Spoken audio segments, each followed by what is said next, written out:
Welcome in, everyone, to another live edition of 410 Sports Talk. I'm Glenn Martin here with my coach, James Haskell, and DK in the background running the show.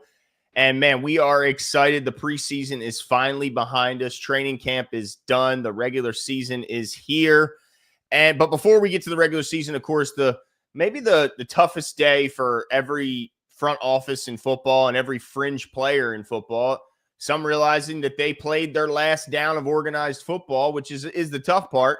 But also the toughest part, I think, of all the jobs for Eric DeCosta, picking who will be making the final 53-man roster, cutting down from 90 to 53 by Tuesday. And we're here to predict who we think those final 53 men will be, who will make this roster. Now, we also have to keep in mind that this is a team that, does some roster juggling. So it's not just simply who's the 53 we think will be on the roster week 2 or week 3. No, who makes the final 53 on Tuesday? Can't wait to get into it. But Jimbo, before we get started, right, we got to mention who's bringing this show and making this show possible, I should say. That's right. New sponsor for us here, and we've talked about them about 2 shows or so now, but ZipRecruiter is where it's at. Look, they're in the same – ZipRecruiter's in the same business that the Ravens are, and that's finding the needle in the haystack, right? Finding great candidates, just like finding great players, can be about that difficult. You got a ton of resumes, not enough candidates with the right skills. People aren't matched up on these other websites and otherwise.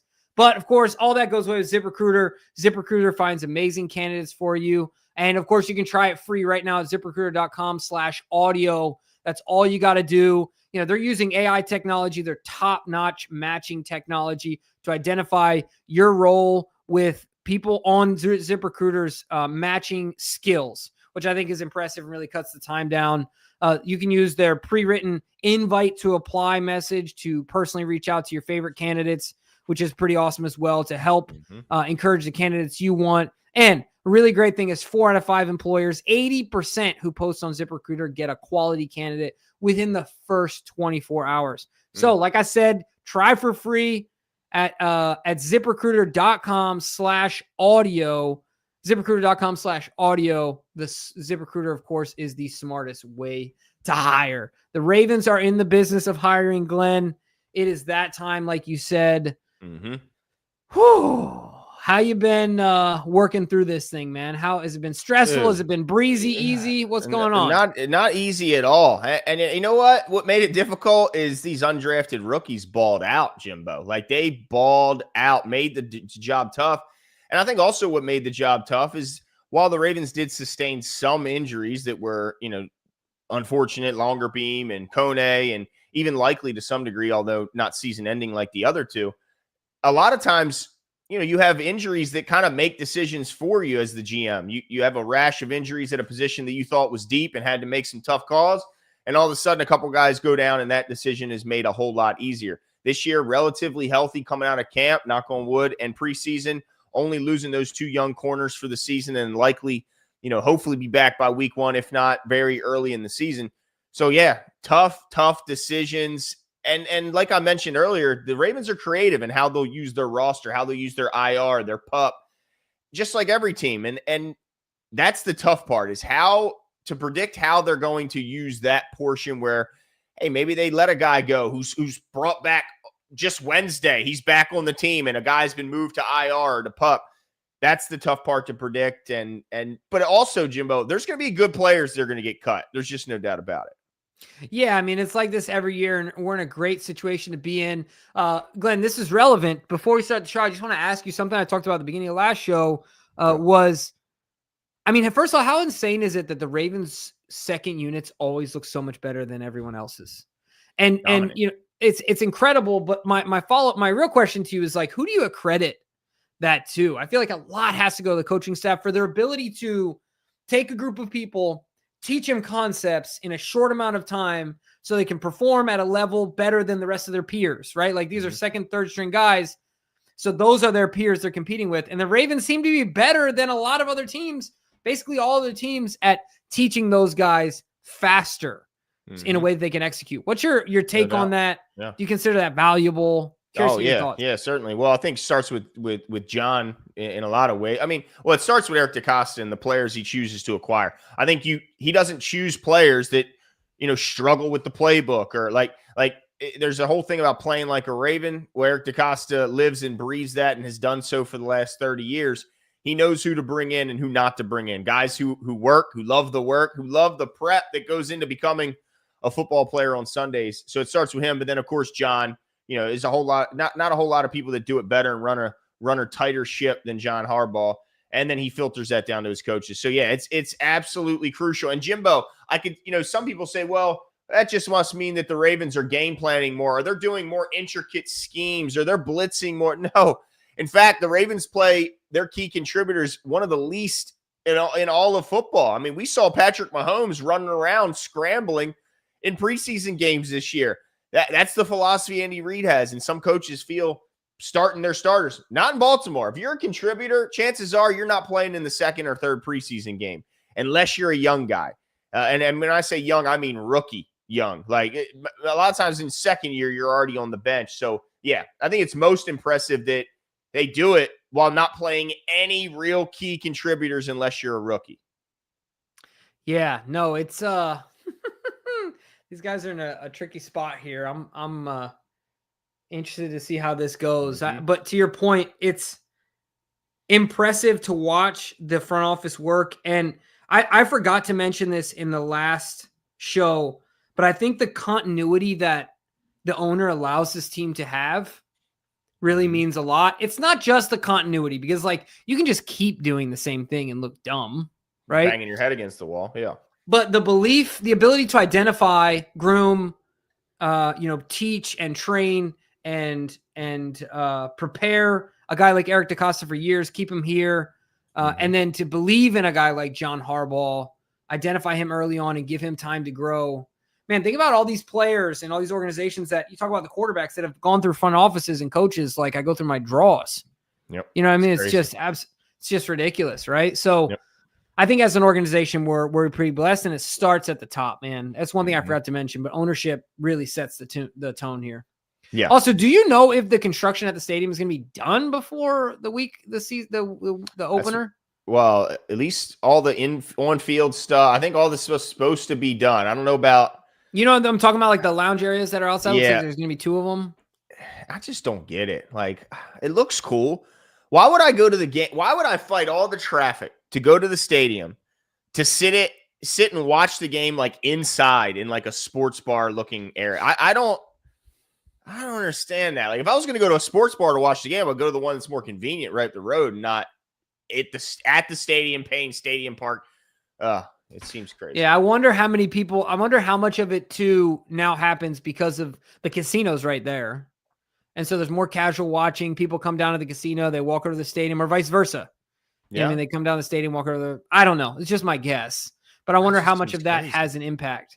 I would not. If I'm at the game, I'm watching the stadium or the game with my own 2 eyes, not on a screen inside. Like, it just seems wild. Like, go to a sports bar. Anyway, but I think they're expecting it to be done. We'll see. $450 million, I believe the price tag was. So if it ain't done, there's going to be some splaining to do by whoever was responsible. But let's get into it, Jimbo. Let's start predicting this 53-man roster. It's always fun this time of year to see who gets it correct and who doesn't. But let's start with on the offensive side. Should we bounce back and forth or just go all offense? I said we go all offense, all defense. Is that cool? Right. That sounds good. Sounds good. All right. So we're going to start with, I think, probably the easiest. Well, maybe not the easiest. There's a little bit of unknown when it comes to the quarterback position, but let's start in the quarterback room. I'm going to throw up the depth chart or the roster here and share it with everyone to look along so we can. Here we go. All right. So let's do it.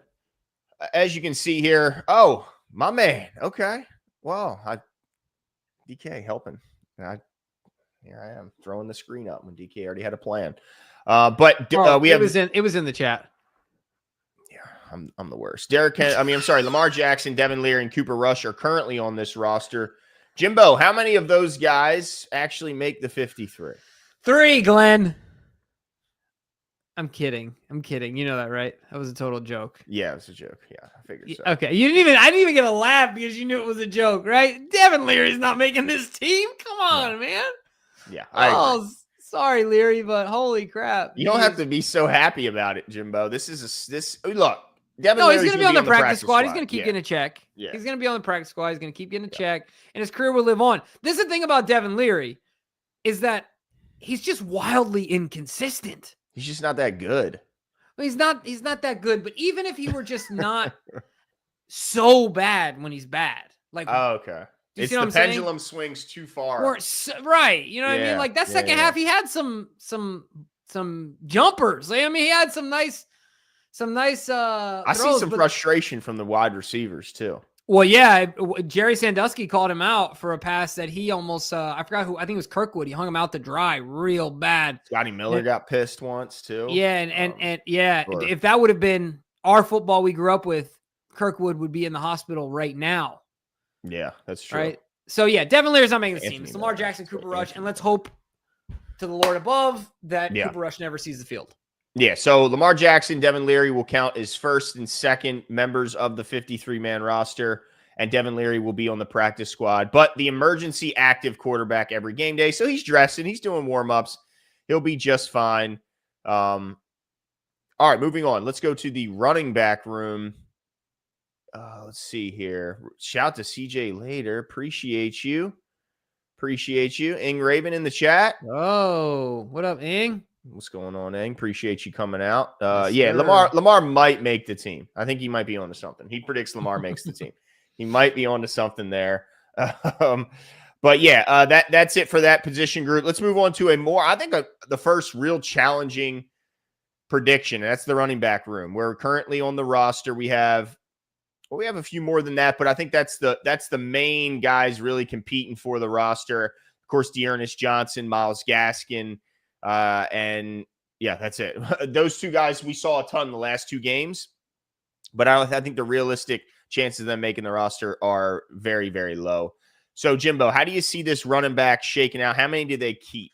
Yeah, this is honestly the first place where it got sad for me because I think that the answer to your question is Derrick Henry, Justice Hill, Keaton Mitchell, you keep three.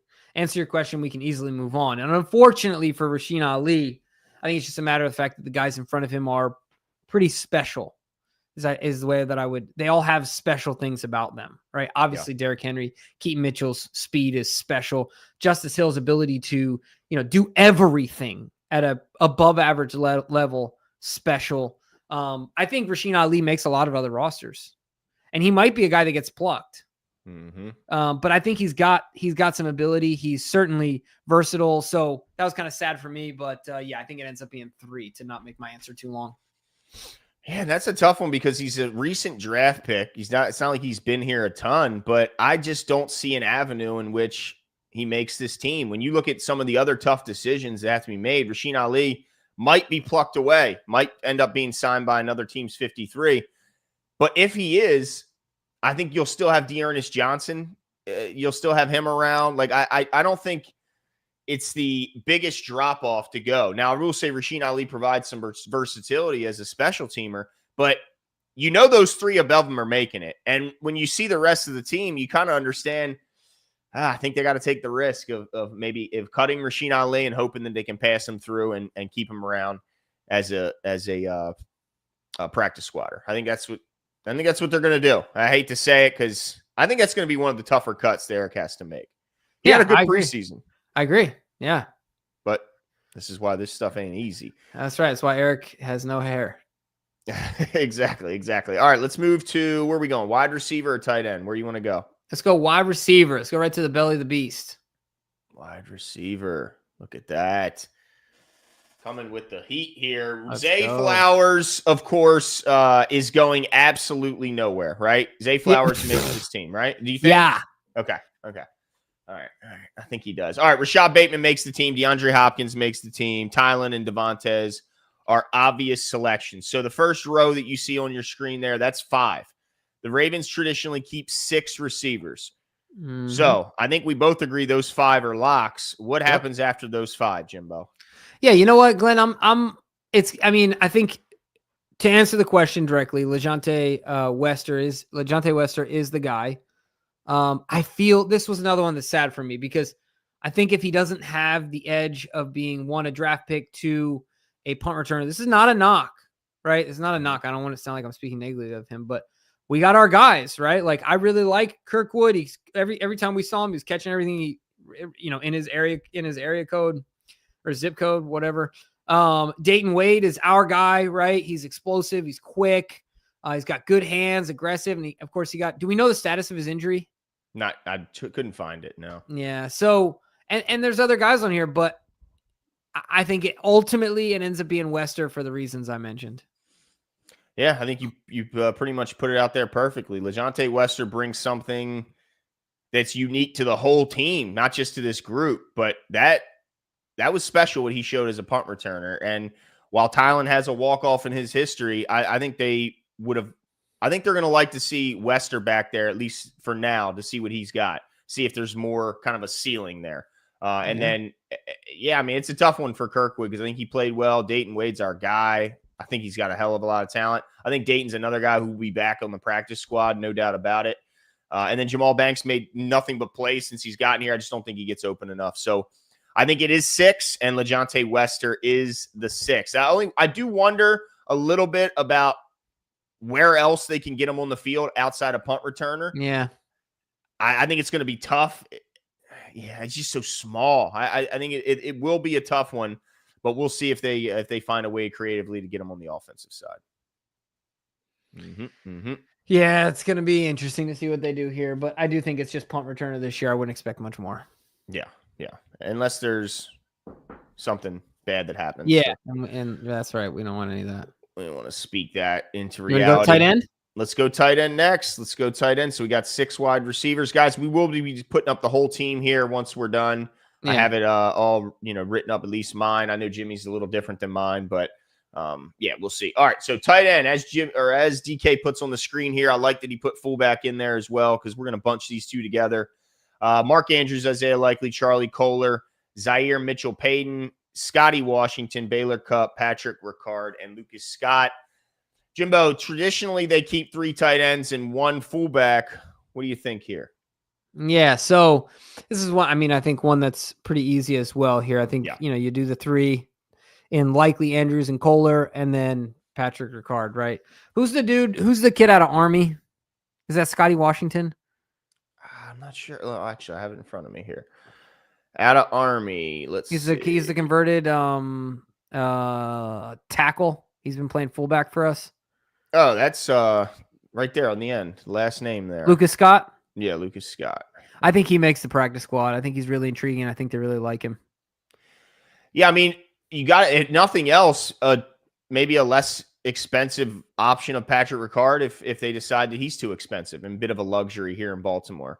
I think you're right. I think keep Lucas Scott around, and maybe a year from now, 2 years from now, maybe they're making tough decisions about Patrick Ricard and if his contract's really worth it. Even though if you ask John Gruden, I mean, he's the straw that stirs the drink. So yeah, I think it's pretty easy here. You keep 4 out of this group: Andrews, Likely, Kohler, and Pat Ricard, and those other guys. It was nice. It was nice knowing you. But maybe one of those guys makes the practice squad. One of those tight ends, maybe one. All right. Well, is that the entire offense? Did we? Oh no, no, we got the O-line. That's right. This is where it gets juicy. This is maybe the most spicy part of it all. Probably the part that people are going to disagree with. Maybe me the most. But all right, let's start with tackle, Jimbo. What do you say? Yeah, let's do this.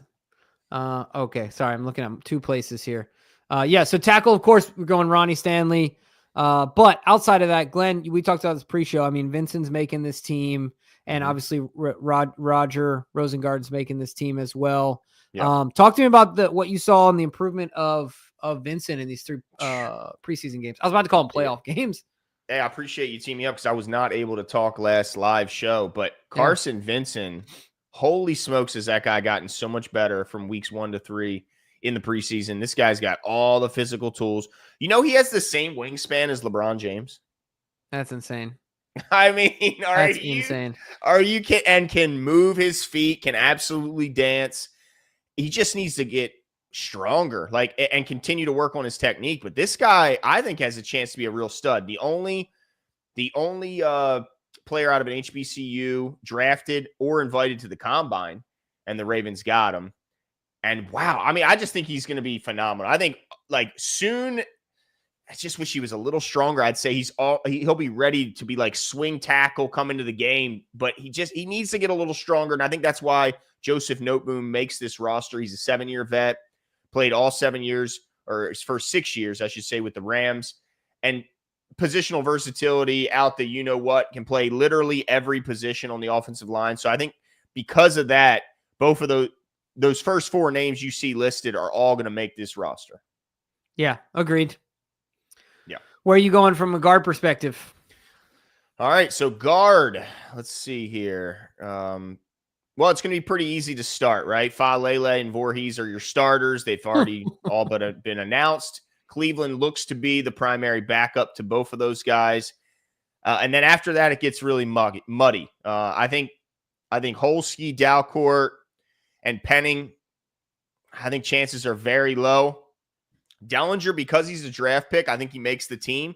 And then Emory Jones doesn't have to make the 53 if I'm interpreting the NFI list correctly. He was put on the NFI list to start because his injury occurred before he got here.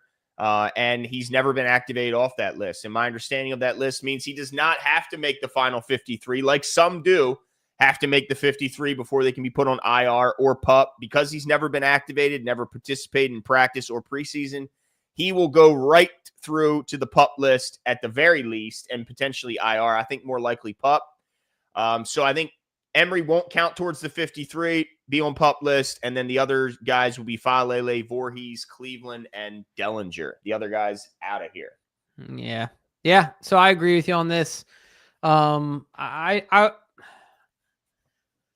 is they did 10 last year. I feel like they did 9 last year, but you said they did 10. Yeah, 10. 10. That's what I'm seeing on our lads. It's a lot, isn't it? As of September 2nd of last year, they had 10. I think that's the average. It just feels like a lot, but that's fair. I mean, injuries happen. You have different lineups with different guys out there.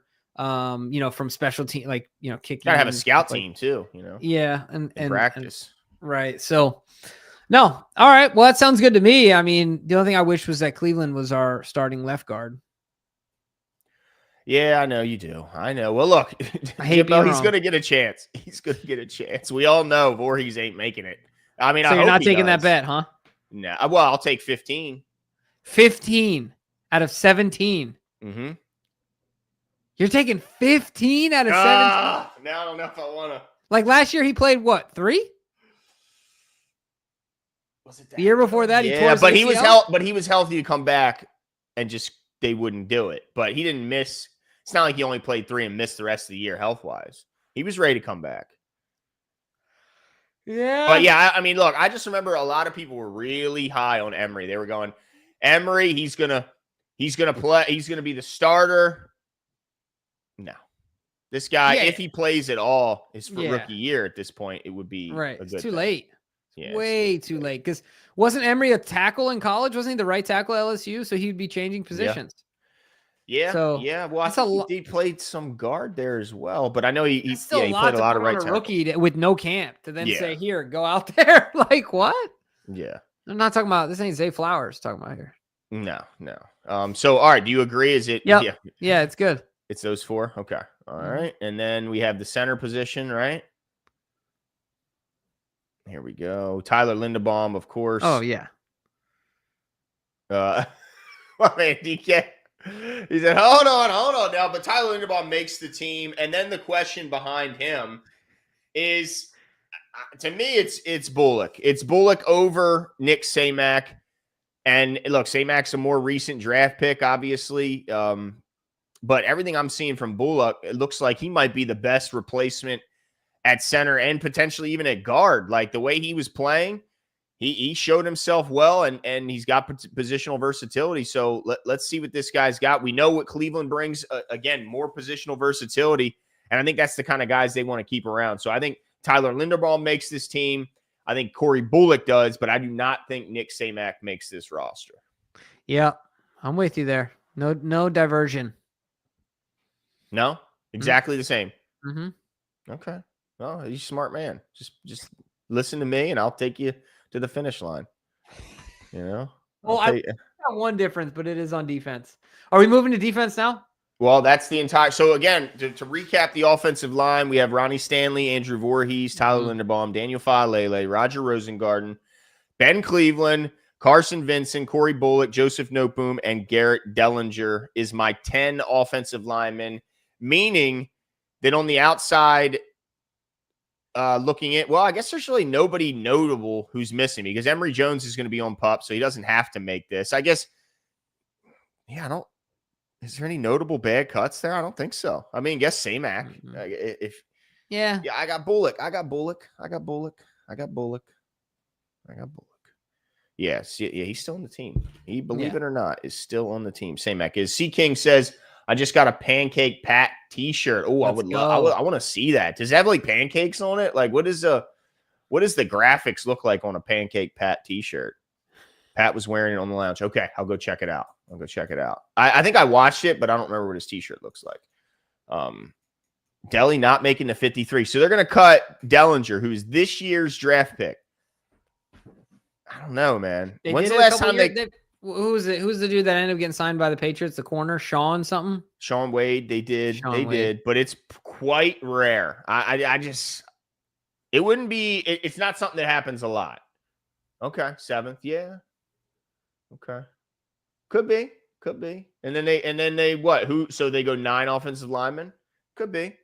And then they go heavy somewhere else, which we're going to get to those somewhere else's here in a second. But I could see that potentially be the thing. They cut Dellinger and hope to squeeze him through to the practice squad. That could be a thing. And then they go heavy somewhere else, which we're going to go there now because I think there's some tough calls coming up. Where do we go on first on the on the defensive side, Jimbo? We're going to stay out of the way of. Oh, go ahead, DK. What do you? Oh, we're going to stay out of the way of danger. All right. Fair. We'll just go right to defensive end. DK is the man in charge here. He's the man behind the curtain, so let's do it. I'll go right to defensive end, and Glenn and I are simpatico with this one. Of course, we got Madubuike, Washington, Urban, Peebles, who showed out in the last 2 games. I think he had moments off the screen. Ravenel, crap, I never say this right. CJ.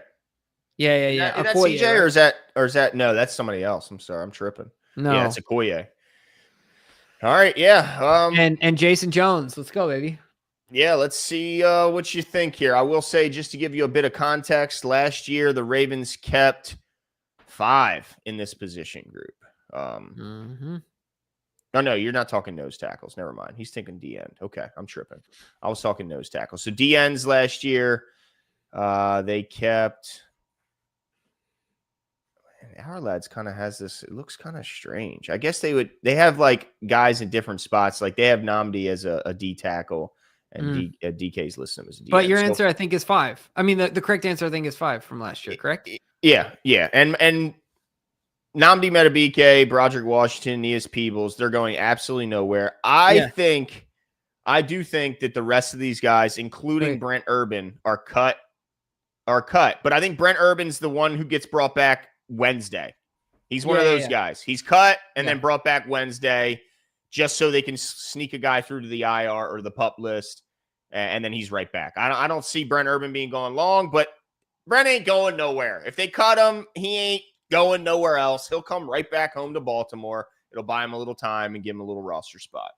Yeah, agreed.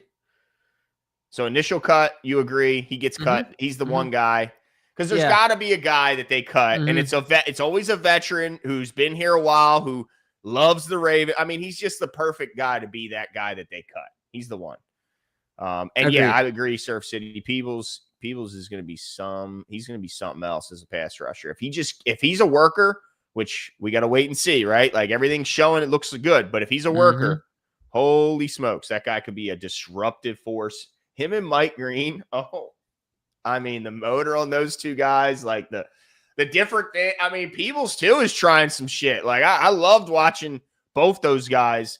Like it's so annoying to watch a guy just like even a Jabo on some of the same plays where I'm watching Mike Green just dog the left tackle. I look over at the right side and I see a Jabo attempt one move and get stuck in a belly button for the rest of the play and just have no, like, I love like, oh, that move didn't work. Boom, right into another move with Mike Green and Peebles. Like, just keep trying shit.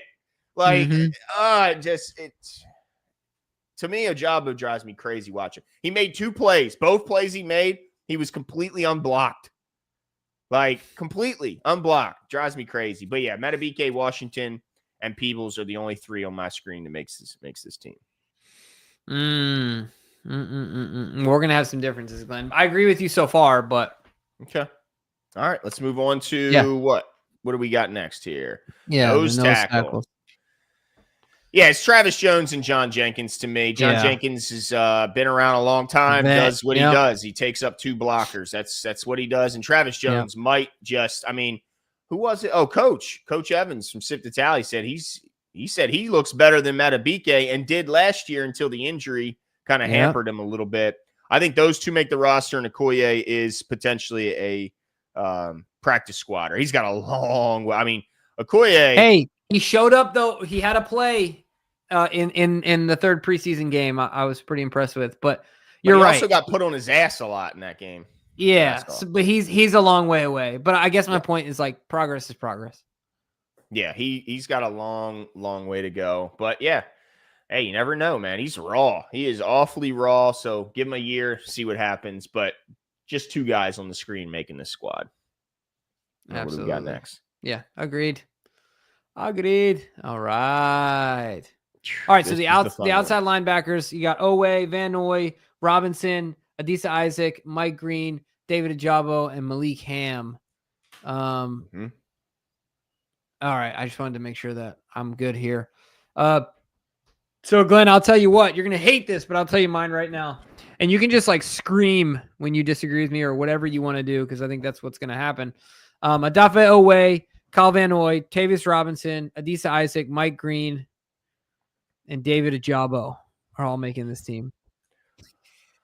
I mean, this is the only spot where I could say if you're going to do the Dellinger thing, if you're going to cut him because he is a super late round pick, then you could. But to me, I would cut Ojabo.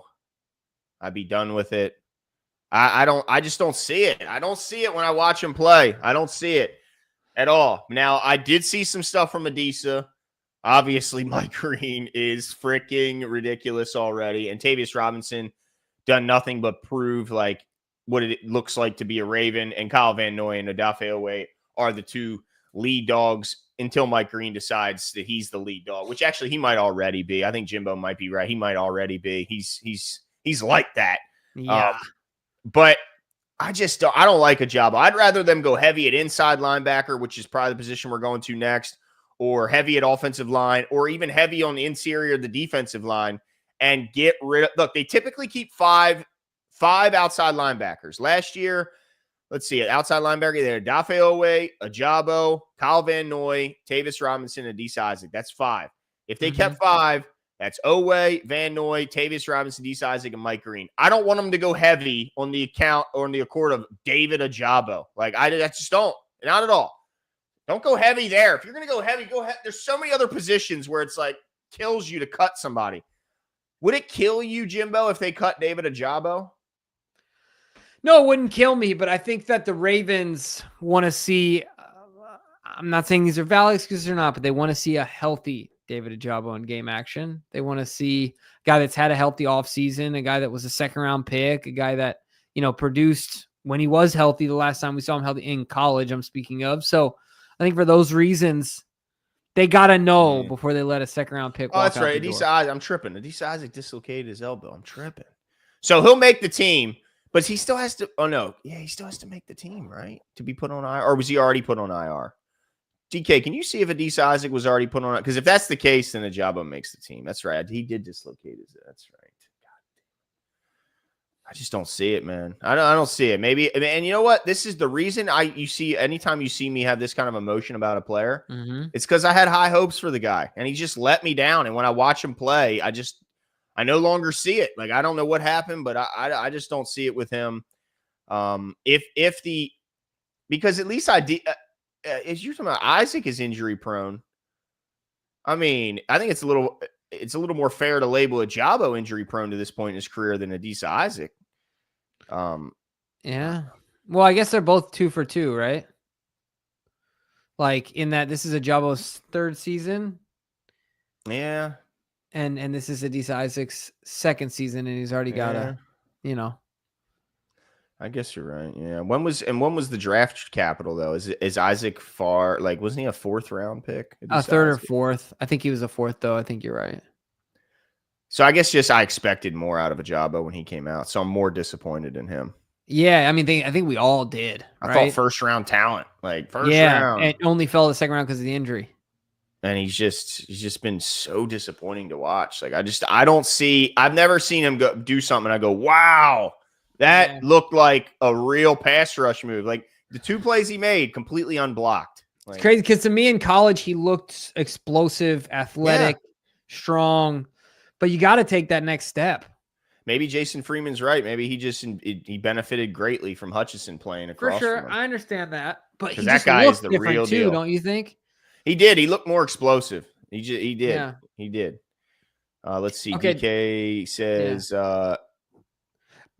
But does he have to make this roster, DK? Do you know if he has to make? Not sure. Yeah. That's the question. Because if he has to make the roster, I'm okay with cutting Ajabo. But if he doesn't, then Ajabo's making the team for sure. Okay. Well, if he doesn't make the roster, if he doesn't have to make the roster, are you for sure leaving Malik Ham out and Ajabo in a world where it's Ajabo getting the last spot? Is your preference Ajabo over Ham? I mean, in the last game, Ham had more to talk about than David Ajabo did. So, curious what your thoughts are there. Well, Malik Ham's been injured every year too. And I think if I had to cut one of them, I'd cut Malik, even though. Because you're just going for a higher ceiling potentially? Yeah, and I think Malik, no one's picking Malik up. Like if you cut him and you really wanted him, you could put him on the practice squad. Ajabo, there might have been a GM out there that loved him the year he was coming out and might be like, I can fix him. They haven't been using him right. And they could potentially. But I don't think Malik Ham has anybody who's going to go pick him up. Mm-hmm. So, yeah, I think he's an easy cut. That's fair. But, yeah, this is a tough one. Mm-hmm. Okay. But I think if it's all about if Isaac has to make the roster to be put on IR. That's what it comes down to. Yeah. Okay. No, that's fair. But on my final, he didn't make it. So we're different. But I can erase him. I can erase him and put Ajabo if you're telling me he don't have to make the team. All right, let's move on to next one is inside linebacker. Jimbo, how do you see this playing out? Because this one might be the second toughest call. Yeah, this is where people are going to hate me. Of course, inside linebackers are Roquan Smith, Trenton Simpson, William Kwenku. I don't know if I'm saying that right. Jake Hummel, Jay Higgins, Teddy Buchanan, and Chandler Martin.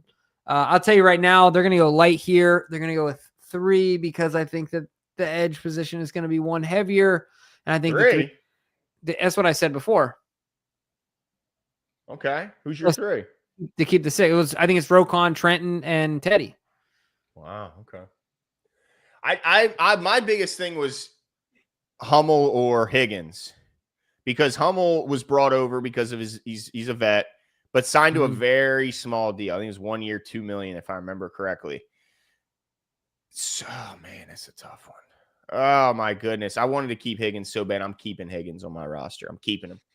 I'm keeping him, Jimbo. Good. He deserves to be there. Yeah. He deserves to be there. I just don't think it will happen. I think he played now. Look, Trenton Simpson created 2 turnovers, no doubt about it, in the 3rd preseason game. Played way better than, in my opinion, than he did in the first couple. Like, I just didn't see him make any pop plays. And people can say, well, you just want pop plays. That's how you get off the field. That's how you stop.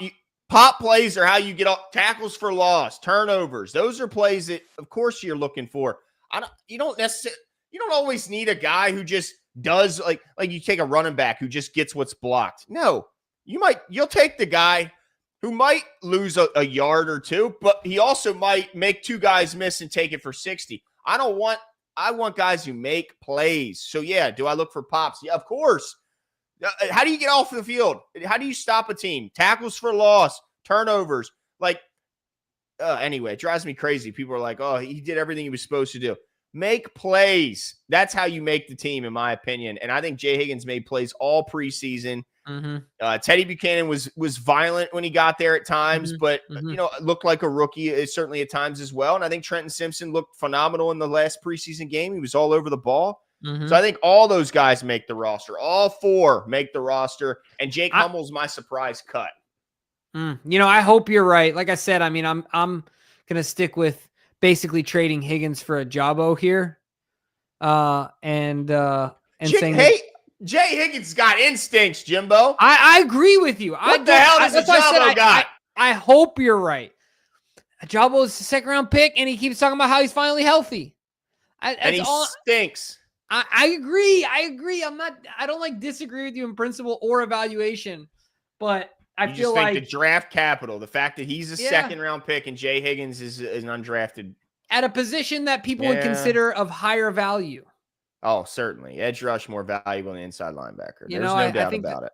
I think but who can participate more on special teams? It's not even close. This is true. No, this is absolutely true. You're right. I don't know. Like Higgins looks like a perfect special teamer who's probably going to lead your team or be one of your team leaders in special teams tackles. Like that's the kind of guy. Who was the pitcher we had back in the day that went to the Cubs and ended up being really good? Oh, Jake Arrieta. Don't remind me. Yeah, do you think the Ravens have any concerns about that being David Ojabo?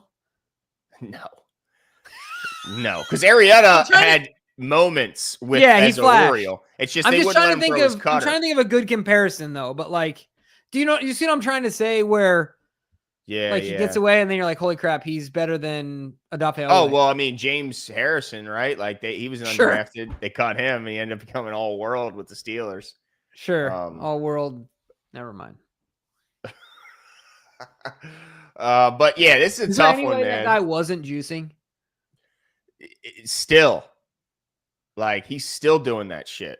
There's got to be he is crazy. Or hey, I mean, there's freaks of nature out there. I mean, he's squatty, so I can see how he'd put it on easy. You know what I mean? Yeah. Plus, he's a worker. Yeah, for sure. But he's a worker. But everybody else in the league is too. Oh, they are. But genetics are a big deal, and maybe he just got lucky. He just got blessed with that and the work ethic. But I go 4 linebackers here. You say 3. Okay. Yeah. So you say Hummel and Higgins are cut. Yeah. Yep. I only think that one undrafted rookie is going to make this team, and I don't think it's that inside linebacker. Okay. All right. Yeah. You want to go to corner? C King says Ravens need to send me to Japan to recruit champion sumo wrestlers for our offense and defensive line. We win 5 superior owls. Super Bowls. Oh, dude, let's go, baby. I'm not against it. Say that? Oh no. Wait, what'd you say? Isn't it something where you're not allowed to even say the word Super Bowls? Oh, did you just ruin it? Yeah, I might have. Nice but anyway, yeah, I did see Parsons try and take on that sumo wrestler, and he got stonewalled. And the guy didn't even look big, but no, let's be honest. If we're being honest about these sumo wrestlers, they would get absolutely destroyed by a talented. If Parsons wanted to, come on, I don't see it. He would. I think you're talking about. So was this Micah Parsons? I'm assuming. Yeah. I think out on an island as a tackle, it would be a problem. I don't know how athletic they are and the ability to move their feet, but I'm talking about on the inside. It's the same reason why Linderbaum is good at a smaller size is that he understands hip placement, hand placement, and leverage all the time. He doesn't have to think about it because he's a really good wrestler. Same reason why Kelly Gregg was good. So there could be something there. Now that I'll buy. I don't think you're bull rushing a sumo wrestler, but if you put him on an island, that's where I would have a speed rusher. That's where I think they'd have a problem. Is moving but on their the feet. inside, But you might have. You ain't something. bull rushing them. Yeah, you ain't bull rushing them. No, hell no. But yeah, anyway, all right, let's move on to. Let's see. What's the next one? Cornerback. Now, this one is fun. A bunch of playmakers.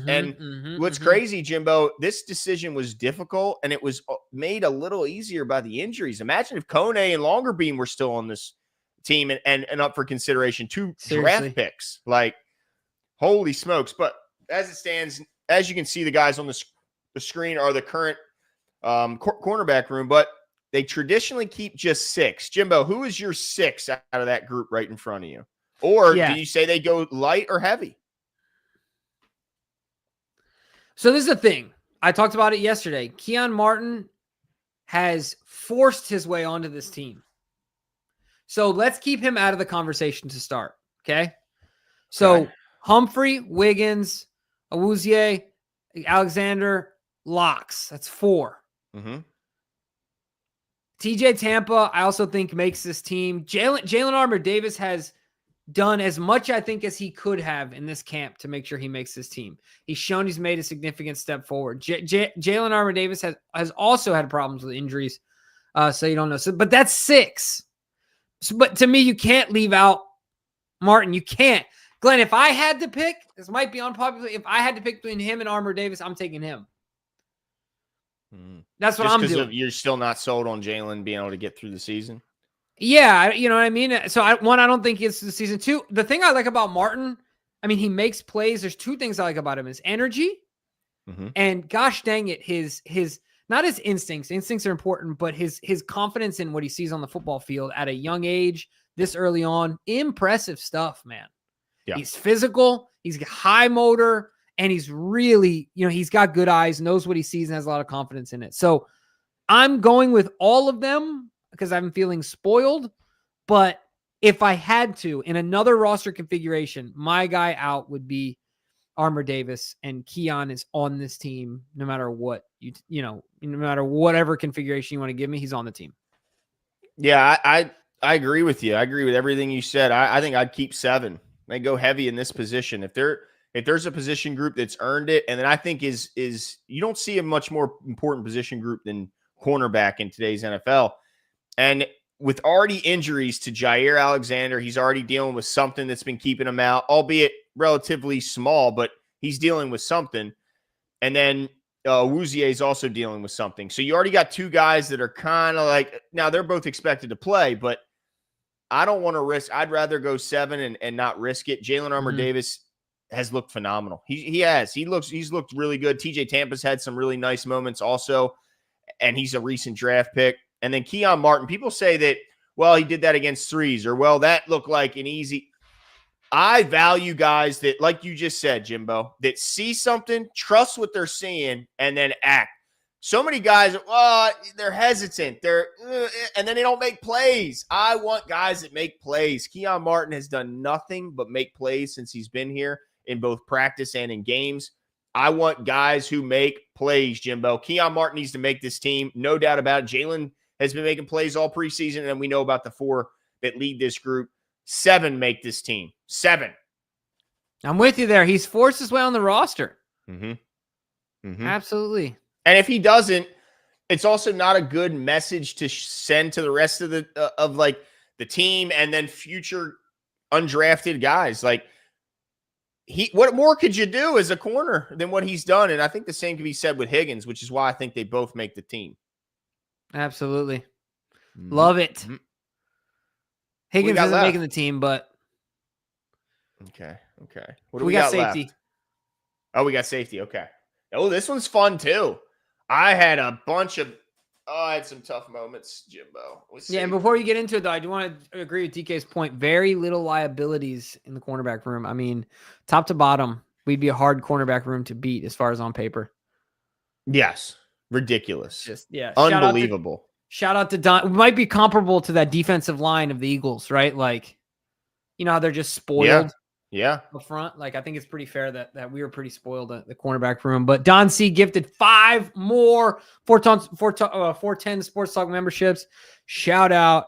DK, that's your cue. Everybody's waiting for DK's musings. So we're excited to see the first one. But safety, let's talk about it. Yep. Last year, do we know how many they kept? I think that they kept 4. Last year? Was it 4? Well, as you go through them, I'll list the names if you have that up. Hamilton, Starks, Sanusi Kane, Bo Braid, Condra Jackson, Ruben Lowry, and Desmond in They kept 5 last year. 5, okay. I'll tell you who my guys are here. I think it's some. I mean, obviously Hamilton and Starks are your starters, and then I think Kane, of course, what he does on special teams, but I think he'll be asked to do more out on the field this year. And Bo Braid. Bo Braid in the box. Bo Braid Does a lot. Not only there, but he's shown some versatility. Didn't have the best preseason, but he Sound made like it he through. made more plays in training camp than he Right, did yeah, in the of games. the preseason games, right? Yeah. But no, I believe in Bro Braden that he's shown some progression. So those are the guys I'm taking. You have any different ones? Wow. Man, this was one of the toughest ones. I don't know how I don't think I can put Ruben Lowry on this team. I don't. How could I put a third guy, Jimbo? I can't, right? I can't put a third undrafted guy. Like, there's no way. But man, I wouldn't be, I guess I wouldn't be completely stunned and shocked if they picked him over Bo Braid because of what he's shown as a center fielder, because the way he tracked that ball and made the interception. I don't think I'd be completely stunned, but he is a 5'9", 204-pound rookie out of Chattanooga. So he's small. He is a small guy. And in fact, when you watch him walking, even amongst those in his secondary, and I say that while Keon Martin is 5'9", 170, but different position, okay? Safety, I feel like you got to be a little, you're the last line of defense. You got to be able to tackle. I kept Braid, but I kept the same four you did, but I wouldn't be shocked if it was Ruben Lowry over Bo Braid in the final cutdown day. But he's just so small, and I don't know, man. I'm going to say those four. Yeah, Keon is smaller. He is smaller, but it's a little different. All right. It's a little different. Safety and corner, a little different. Bob was built like a freaking Bob Sanders is a different animal. Yes. That dude had muscles. Yes, for real, dude. Biggest delts. I mean, that dude was just ridiculous. Yeah. That's one of those guys when they go name a player who, if they didn't get hurt, that's one I list all the time. That dude was crazy when he was healthy. Absolutely 100%. Crazy. But look, okay, so I'm going to put mine up, Jimbo. Do it. Oh, and of course, special teams, Stout, Loop, and Nick Moore. Yeah. That's easy money. Yeah. Easy I'm tired. Money. But this is my group. So as you can see there, we go light in quarterback like most teams. I don't think there'd be a single cornerback room that'll probably have 3 quarterback. Maybe the Browns, they'll have 8. Running back, there it is. Tight end, no surprises. Wide receiver. I don't think before the training camp, Jimbo, would you have guessed that Wester would be the 6th receiver we'd predict? Sorry, say that one more time. Before the preseason and before training camp, would you have guessed that Wester would have been the 6th receiver that we would have predicted? Well, yeah, because of all the hype. That's true. He was getting national stories. I was kind of expecting more. I was a little underwhelmed. At least as a receiver. Yeah, you know what I mean? Yeah, I can see that. But and then you can see O-line here. The one thing I could see, like somebody mentioned, Dellinger they could go 9, cut Dellinger. Yeah, they could. And then go heavy here at outside linebacker and bring back David Ajabo. Again, Brent Urban, I think, will be brought back very soon. Also, wouldn't be shocked to see Lowry in the spot right now like I have him. I got an asterisk. I got him right there. He's close. But, yeah, I mean, this was a lot of tough decisions, a lot of tough calls. Obviously, the left out. Who do you think's the biggest – I mean, I wouldn't even count Brent Urban, although I'm going to keep him on there. But who do you think's the biggest snub on my list? Is it Ajabo? Because I think it's Dayton Wade. Yeah, I was going to say, to me, it's Dayton or Lowry, but I'll go with Dayton Wade. Because the thing about Dayton that makes him, I don't know if unique. Yeah, it just makes him a bit different. Like, I think he has it all. I think it's just a numbers game. But I think he can be he's worthy of being on an active roster. Mm-hmm. You know, like talent-wise, there's no gaps in his game. Like a lot of guys that are fringe guys, you're like, okay, he's big, but he can't separate, or this, but he doesn't have hands, or that. It's route running, but he has it, right? Like, sure, he's not the biggest guy, but he's also not. There's plenty of wide receivers that are successful at his size, speed, good hands. You know what I mean? He has good control in the air, things like. So he has all of it. I think it's just a numbers game. Yeah, it's going to be tough, but I think he makes it onto either the practice squad or another team's roster. But yeah, this is a tough decision, but that's my 53 right there. You see it on the screen. I'm interested to see, obviously I'm glad that this will be saved so I can kind of compare it to see what the Ravens will do. I do think we'll start to see some of the cuts coming tomorrow. I don't think they'll all be, thrown at people on Tuesday. I think we'll start to see them tomorrow. And then, of course, the bulk of the tough ones will be announced Tuesday. And then it's kind of wait and see. What are the other teams doing? Is there any big name cuts that maybe the Ravens could take a look at? We'll certainly go over all that when we come back and speak to you guys in the upcoming week here. But I think that's it for us tonight, right, Jimbo? That's it. Let us know what your guys' thoughts are. And in the comments, if you didn't catch it live, of course, let us know what your take is on the Ojabo debate, on the undrafted rookie guys, who you think that are going to make it and otherwise. But we'll be back soon because, Glenn, we still have to do our official win-loss prediction for the season. It's about that time. Hoping to get a special guest on the show or two as well. So make sure to stay tuned and turn on your notifications otherwise. But Adam78 says, Isaac had surgery for disc. Yeah. We just didn't know if he had to make the 53. Like, I don't, it's kind of convoluted, but if not, Ojabo will take his spot. Yeah. That's it for us tonight, folks. And we'll talk to you soon.